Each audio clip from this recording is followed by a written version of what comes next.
നമുക്ക് പ്രാർത്ഥിക്കാം. സർവശക്തിയുള്ള വാഴ്ത്തപ്പെട്ട ഞങ്ങളുടെ ദൈവമേ, സ്വർഗ്ഗീയ പിതാവേ, മനോഹരമായ വിശുദ്ധ ദിനത്തിൻ്റെ പ്രഭാതത്തിൽ അവിടുത്തെ ആലയത്തിലേക്ക് വന്ന് ഇങ്ങനെ ആരാധന നിങ്ങളുടെ ആയുസ്സിനെ ഫലത്തിൽ ദൈവത്തിന് സ്തോത്രം.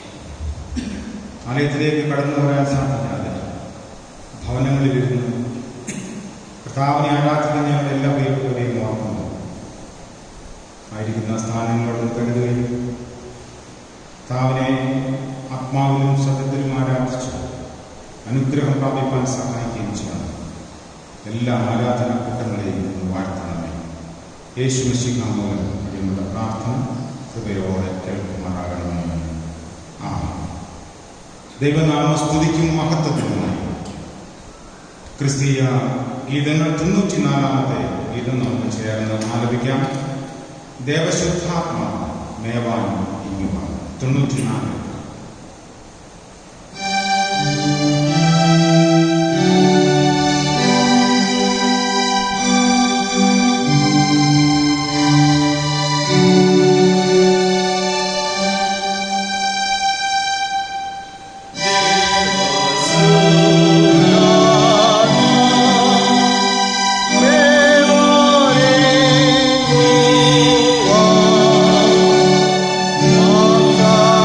Oh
നിന്റെ വലിയ മഹത്വത്തിനായി ഞങ്ങൾ നിനക്ക് സ്തോത്രം ചെയ്യുന്നു.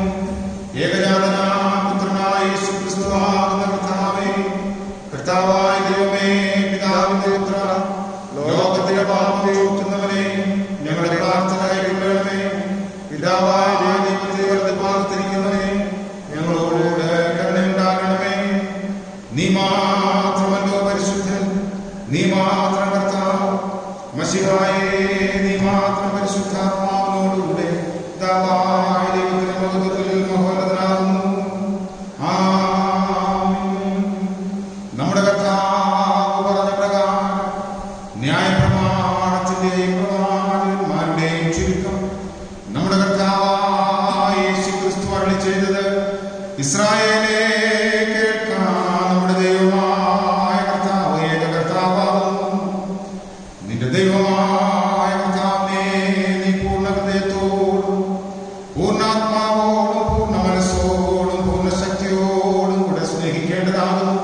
ഇതാകുന്നു ഒന്നാമത്തെ കൽപ്പന. രണ്ടാമത്തേത് അതിനോട് സമം, അതായത് നിന്റെ കൂട്ടുകാരനെ നിന്നെ പോലെ തന്നെ സ്നേഹിക്കണം. ഇവയിൽ വലുതായ വേറൊരു കൽപ്പനയുമില്ല.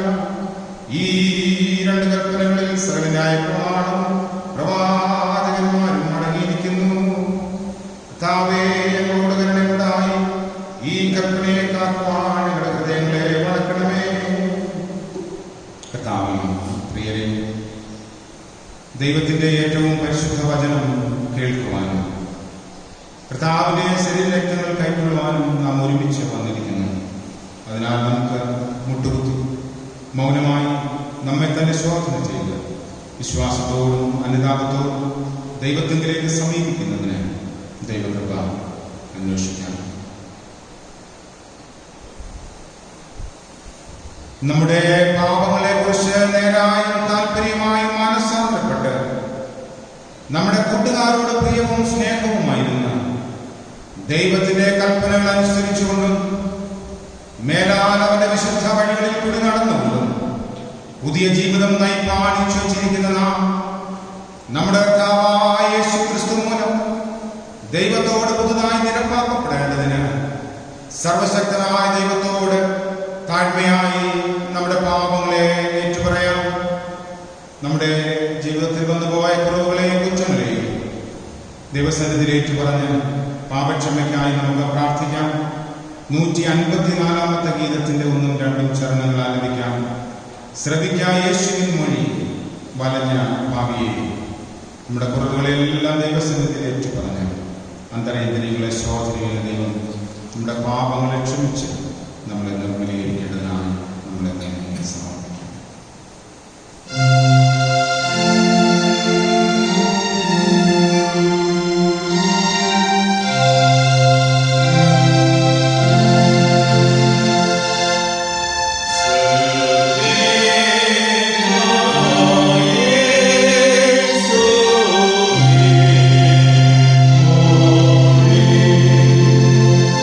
Oh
വിരോധമായി പാപം ചെയ്തിരിക്കുന്നു എന്ന് ഏറ്റു പറയുന്നു.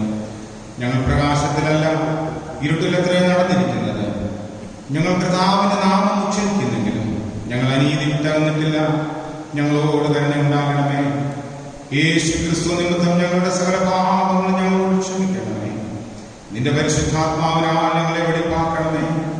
ഞങ്ങളുടെ മനസ്സാക്ഷികളെ ഉണർത്തണമേ. മറ്റുള്ളവരോട് ഹൃദയപൂർവ്വം ക്ഷമിപ്പാൻ തക്ക പ്രാപ്തി ഞങ്ങൾക്ക് നൽകണമേ. നിന്റെ നാമത്തിന്റെ മഹത്വത്തിനായി ജീവന്റെ പുതുക്കത്തിൽ മേലാൽ നിന്നെ സേവിക്കുവാൻ ഞങ്ങൾക്ക് കൃപ നൽകണമെന്ന് ഞങ്ങളുടെ കർത്താവായ യേശു ക്രിസ്തു മൂലം ഞങ്ങൾ അപേക്ഷിക്കുന്നു. ആമേൻ. സത്യമായി ക്രിസ്തുവിൽ കൂടെ തങ്ങളിലേക്ക് തിരിയുന്ന എല്ലാവരോടുമുള്ള ദൈവത്തിന്റെ കൃപാമൊഴി കേൾക്കുവൻ. അധ്വാനിക്കുന്നവരും ഭാരം ചുമക്കുന്നവരുമായുള്ളവരെ എല്ലാവരും എന്റെ അടുക്കൽ വരികയും ഞാൻ നിങ്ങളെ ആശ്വസിപ്പിക്കും. ക്രിസ്തുയേശു പാപികളെ രക്ഷിപ്പാൻ ലോകത്തിൽ വന്നു എന്നുള്ളത് വിശ്വാസ്യവും എല്ലാവരും അംഗീകരിപ്പാൻ യോഗ്യവുമായ വചനം തന്നെ. ഒരുത്തൻ പാപം ചെയ്തുവെങ്കിലോ നീതിമാനായ യേശു ക്രിസ്തു എന്ന കാര്യസ്ഥൻ നമുക്ക് പിതാവിന്റെ അടുക്കലുണ്ട്. അവൻ നമ്മുടെ പാപങ്ങൾക്ക് പ്രായശ്ചിത്തം ആകുന്നു. മനഃപൂർവമായ മാനസാന്തരത്തോടും സത്യവിശ്വാസത്തോടും ദൈവത്തിങ്കിലേക്ക് തിരിയുകയും തങ്ങളുടെ സഹോദരനോട് ക്ഷമിക്കുകയും ചെയ്യുന്ന എല്ലാവർക്കും പാപമോചനം നൽകുമെന്ന് തന്റെ മഹാകരുണയാൽ വാഗ്ദത്തം ചെയ്തിരിക്കുന്ന സ്വർഗസ്ഥ പിതാവായ സർവശക്തിയുള്ള ദൈവം നമ്മുടെ കർത്താവായ യേശു ക്രിസ്തു മൂലം നമ്മോട് കരുണയുണ്ടായി നമ്മുടെ സകല പാപങ്ങളെയും ക്ഷമിച്ച് അവയിൽ നിന്ന് നമ്മെ വിടുവിച്ച് സകല നന്മയിലും ഉറപ്പിച്ച് ബലപ്പെടുത്തി നമ്മെ നിത്യജീവനിലേക്ക് പ്രവേശിപ്പിക്കട്ടെ. ആമേൻ. ദൈവമേ, നിനക്ക് സ്തോത്രം. ഇന്നത്തേക്കുള്ള അപേക്ഷ. കർത്താവേ, അവിടുന്ന് സഭയ്ക്ക് പരിശുദ്ധാത്മാവിന് ദാനം നൽകിയതിനായി ഞങ്ങൾ അങ്ങയെ സ്തുതിക്കുന്നു. പെന്തക്കോസ്ത് ഞായറായി ഞങ്ങൾ ആഘോഷിക്കുമ്പോൾ സഭയ്ക്ക് പരിശുദ്ധാത്മദാനം നൽകി ലോകത്തിലേക്ക് തന്റെ ദൗത്യത്തിന്റെ പൂർത്തീകരണത്തിനായി അയക്കുകയും സഭയെ സാർവലൗകിക സ്വഭാവത്തിലേക്ക് അവിടുന്ന് വളരുവാൻ താവെ അവിടുന്ന് സമ്മതിക്കുകയും ചെയ്ത ആഴമായ സ്നേഹത്തെ ഓർത്ത് ഞങ്ങൾ അങ്ങയെ സ്തുതിക്കുന്നു. പരിശുദ്ധാത്മാവേ, ഞങ്ങളിലേക്ക് ഇറങ്ങി വരണമേ. സഭയെയും സകല സൃഷ്ടിയെയും പുതുക്കണമേ. പുതുക്കത്തിന്റെ ആത്മാവിനെ ഉൾക്കൊണ്ട് കർത്താവിന്റെ സാക്ഷികളായി ലോകത്തിലേക്ക് പുറപ്പെട്ടു പോകുവാൻ ഞങ്ങളെല്ലാവരെയും സഹായിക്കണമെന്ന് പിതാവിനോടും പരിശുദ്ധാത്മാവോടും കൂടെ ഏകദൈവമായി കാലാവസാനം കൂടാതെ ജീവിച്ചു വാഴുന്ന യേശു ക്രിസ്തു മുഖാന്തരം ഞങ്ങൾ അപേക്ഷിക്കുന്നു. ദയവോടെ കേൾക്കുമാറാകണമേ. ആമേൻ. ഇന്നത്തേക്കുള്ള വേദഭാഗങ്ങൾ വായിക്കുന്നതിന് മുൻപായി ക്രിസ്തീയ ഗീതങ്ങൾ 98-ാമത്തെ ഗീതത്തിന്റെ 1-2 ചരണങ്ങൾ ആലപിക്കാം. മഹോത്സവനാളിത് ശ്രേഷ്ഠമത അഹോ പരമേശ്വരൻ പാടുവതാണ്. Oh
24 മുതൽ 36 വരെയും പുതിയ നിയമത്തിൽ അപ്പോസ്തല പ്രവൃത്തികൾ 2-ാം അധ്യായം 1 മുതൽ 13 വരെയും ആകുന്നു. പഴയ നിയമ വേദഭാഗം യെഹെസ്കേൽ പ്രവാചകന്റെ പുസ്തകം 36-ാം അധ്യായം 24 മുതൽ 36 വരെയുള്ള ദൈവവചനം കേട്ടുകൊള്ളുന്നു.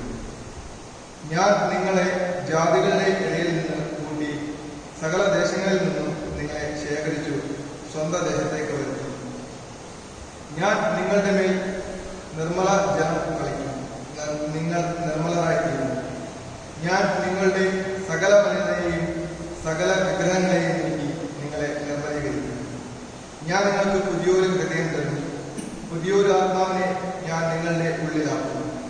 കല്ലായുള്ള ഹൃദയം ഞാൻ നിങ്ങളുടെ ജഡത്തിൽ നിന്ന് നീക്കി മാംസമായുള്ള ഹൃദയം നിങ്ങൾക്ക് തരുന്നു. ഞാൻ എന്റെ ആത്മാവിനെ നിങ്ങളുടെ ഉള്ളിലാക്കി നിങ്ങളെ എന്റെ ചട്ടങ്ങളിൽ നടക്കുമാറാക്കും. നിങ്ങൾ എന്റെ വിധികളെ പ്രമാണിച്ച് അനുഷ്ഠിക്കും. ഞാൻ നിങ്ങളുടെ പിതാക്കന്മാർക്ക് കൊടുത്ത ദേശത്ത് നിങ്ങൾ പാർക്കും. നിങ്ങൾ എനിക്ക് ജനമായും ഞാൻ നിങ്ങൾക്ക് ദൈവമായും ഇരിക്കും. ഞാൻ നിങ്ങളുടെ സകല മലിനതകളും നീക്കി നിങ്ങളെ രക്ഷിക്കും.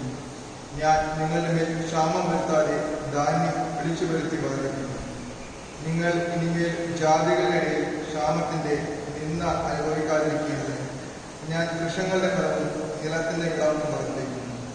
അപ്പോൾ നിങ്ങൾ നിങ്ങളുടെ ദുർമാർഗങ്ങളെയും നന്നല്ലാത്ത പ്രവർത്തികളെയും ഓർത്ത് നിങ്ങളുടെ അകൃത്യങ്ങൾ നിമിത്തവും മ്ലേച്ഛതകൾ നിമിത്തവും നിങ്ങൾക്ക് നിങ്ങളോട് തന്നെ വർദ്ധിപ്പിക്കും. നിങ്ങളുടെ നിമിത്തമല്ല ഞാൻ ഇത് ചെയ്യുന്നത് എന്ന് നിങ്ങൾക്ക് ബോധ്യമായിരിക്കട്ടെ എന്ന് യഹോവയായ കർത്താവ് അരുളി ചെയ്യുന്നു. ഇസ്രായേൽ ഗ്രഹമേ, നിങ്ങളുടെ നടപ്പ് നിമിത്തം ലജ്ജിച്ചു നാണിപ്പിക്കും. യഹോവയായ കർത്താവ് ഇപ്രകാരം അരുളി ചെയ്യുന്നു. ഞാൻ നിങ്ങളുടെ അകൃത്യങ്ങളൊക്കെയും നീക്കി നിങ്ങളെ നിർമ്മലീകരിക്കുന്ന നാളിൽ നിങ്ങളുടെ പട്ടണങ്ങളിൽ ഞാൻ ആളെ പാർപ്പിക്കും. ശൂന്യ സ്ഥലങ്ങളെ പണിയും. വഴി പോകുന്ന ഏവരുടെയും കാഴ്ചക്ക് ശൂന്യമായി കിടന്നിരുന്ന പ്രദേശത്ത് കൃഷി നടത്തും. ശൂന്യമായി കിടന്നിരുന്ന ദേശം ഏദൻ തോട്ടം പോലെയായി തീർന്നുവല്ലോ. പാഴും ശൂന്യവുമായി ഇടിഞ്ഞു കിടന്നിരുന്ന പട്ടണങ്ങൾ ഉറപ്പും നിവാസികളും ഉള്ളവ ആയിത്തീർന്നുവല്ലോ എന്ന് അവർ പറയും. ഇടിഞ്ഞു കിടന്നിരുന്ന പട്ടണങ്ങളെ യഹോവയായി ഞാൻ പണിതു, ശൂന്യ പ്രദേശത്തു നർദ്ദല വെച്ചുണ്ടാക്കി എന്ന് നിങ്ങളുടെ ചുറ്റും ശേഷിച്ചിരിക്കുന്ന ജാതികൾ അന്ന് അറിയും. യഹോവയായി ഞാൻ അരുളി ചെയ്തിരിക്കുന്നു, ഞാൻ നിവർത്തിക്കുകയും ചെയ്യും. ഇവിടെ പഴയ നിയമ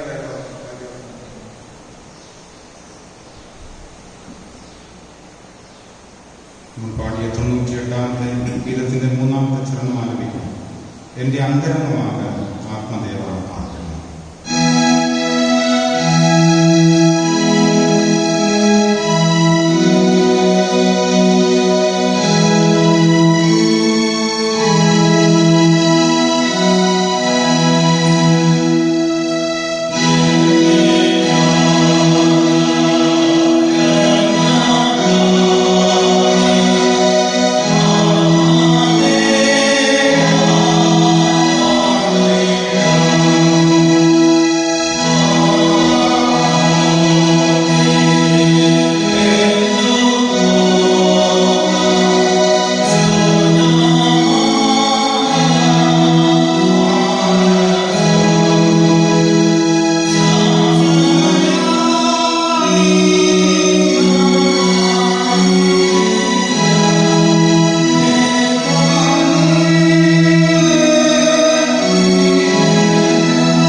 പെന്തക്കോസ്ത് നാൾ വന്നപ്പോൾ എല്ലാവരും ഒരു സ്ഥലത്ത് ഒന്നിച്ച് കൂടിയിരുന്നു.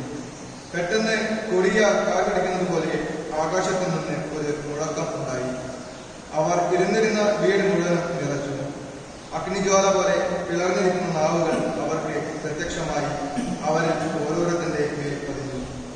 എല്ലാവരും പരിശുദ്ധാത്മാവ് നിറഞ്ഞവരായി ആത്മാവ് അവർക്ക് ഉച്ചരിപ്പാൻ നൽകിയതുപോലെ അന്യഭാഷകളിൽ സംസാരിച്ചു തുടങ്ങി. അന്നും ആകാശത്തിന് കീഴുള്ള സകല ജാതികളിൽ നിന്നും യെരൂശലേം യെരുശലേമിൽ വന്ന് പാർക്കുന്ന യഹൂദന്മാരായ ഭക്തിയുള്ള പുരുഷന്മാർ ഉണ്ടായിരുന്നു. ഈ മുഴക്കമുണ്ടായപ്പോൾ പുരുഷാരം വന്നുകൂടി ഓരോരുത്തൻ താന്താന്റെ ഭാഷയിൽ അവർ സംസാരിക്കുന്നത് കേട്ട് അമ്പരന്നുപോയി. എല്ലാവരും ഭ്രമിച്ചു ആശ്ചര്യപ്പെട്ടു. ഈ സംസാരിക്കുന്നവരെല്ലാം ഗലീലക്കാർ അല്ലയോ? പിന്നെ നാം ഓരോരുത്തൻ ജനിച്ച നമ്മുടെ സ്വന്തം ഭാഷയിൽ അവർ സംസാരിച്ചു കേൾക്കുന്നത് എങ്ങനെ? പർത്തരും മേദ്യരും ഏലാമരും മെസൊപ്പൊത്താമ്യയിലും യഹൂദ്യയിലും കപ്പദോക്യയിലും പെന്തോസിലും ആസ്യയിലും ഫ്രുഗ്യയിലും പംഫുല്യയിലും മിസ്രൈമയിലും കുറേനക്ക് ചേർന്ന ലഭ്യ പ്രദേശങ്ങളിലും പാർക്കുന്നവരും റോമയിൽ നിന്ന് വന്ന് പാർക്കുന്നവരും യഹൂദന്മാരും യഹൂദ മതാനുസാരികളും ക്രേത്യരും അറബിക്കാരുമായാണ്. ഈ നമ്മുടെ ഭാഷകളിൽ അവർ ദൈവത്തിന്റെ വൻകാര്യങ്ങളെ പ്രസ്താവിക്കുന്നത് കേൾക്കുന്നുവല്ലോ എന്ന് പറഞ്ഞു എല്ലാവരും ഭ്രമിച്ചു ചഞ്ചലിച്ചു. ഇത് എന്തായിരിക്കുമെന്ന് തമ്മിൽ പറഞ്ഞു. ഇവർ പുതുവീഞ്ഞ് കുടിച്ചിരിക്കുന്നു എന്ന് മറ്റു ചിലർ പരിഹസിച്ചു പറഞ്ഞു.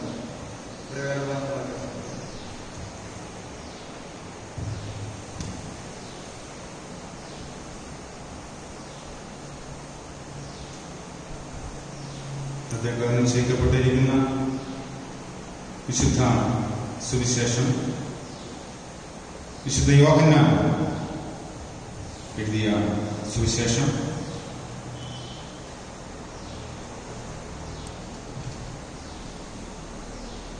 20-ാം അധ്യായത്തിൽ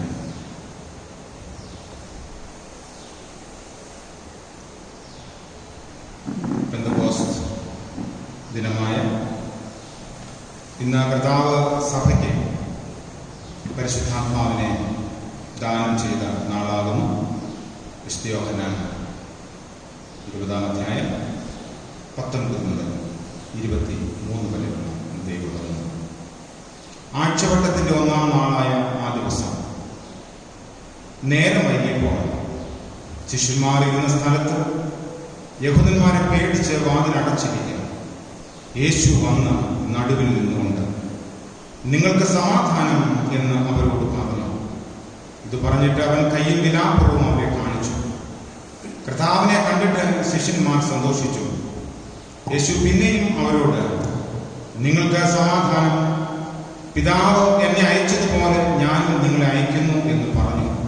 ഇങ്ങനെ പറഞ്ഞ ശേഷം അവൻ അവരുടെ മേൽ ഊതി അവരോട് പരിശുദ്ധാത്മാവിനെ കൈക്കൊള്ളുവിൻ. ആരുടെ പാപങ്ങൾ നിങ്ങൾ മോചിച്ചിരിക്കുന്നുവോ അവർക്ക് മോചിക്കപ്പെട്ടിരിക്കുന്നു, ആരുടെ പാപങ്ങൾ നിർത്തുന്നുവോ അവർക്ക് നിർത്തിയിരിക്കുന്നു എന്ന് പറഞ്ഞു. ആരുടെ പാപങ്ങൾ നിങ്ങൾ മോചിച്ചിരിക്കുന്നുവോ അവർക്ക് മോചിക്കപ്പെട്ടിരിക്കുന്നു, ആരുടെ പാപങ്ങൾ നിർത്തുന്നുവോ അവർക്ക് നിർത്തിയിരിക്കുന്നു എന്ന് പറഞ്ഞു. ഇന്നത്തേക്ക് വായിപ്പാൻ നിശ്ചയിച്ചിരിക്കുന്ന വേദഭാഗങ്ങൾ ഇവിടെ വായിച്ച് അവസാനിച്ചിരിക്കുന്നു. ക്രിസ്തുവേ അമേൻ. സ്തുതി ഉണ്ടാകട്ടെ. ദൈവ വചനം ശ്രവിക്കുന്നതിന് മുൻപായി ക്രിസ്ത്യൻ ഗീതങ്ങൾ 100-ാമത്തെ ഗീതത്തിന്റെ 1ഉം 2ഉം ചരണങ്ങൾ ആലപിക്കാം. യേശുവേ ഭഗവാന്റെ വാക്ക് പൂർത്തിയാക്കുകയും ഇതിനെ 100-ാമത്തെ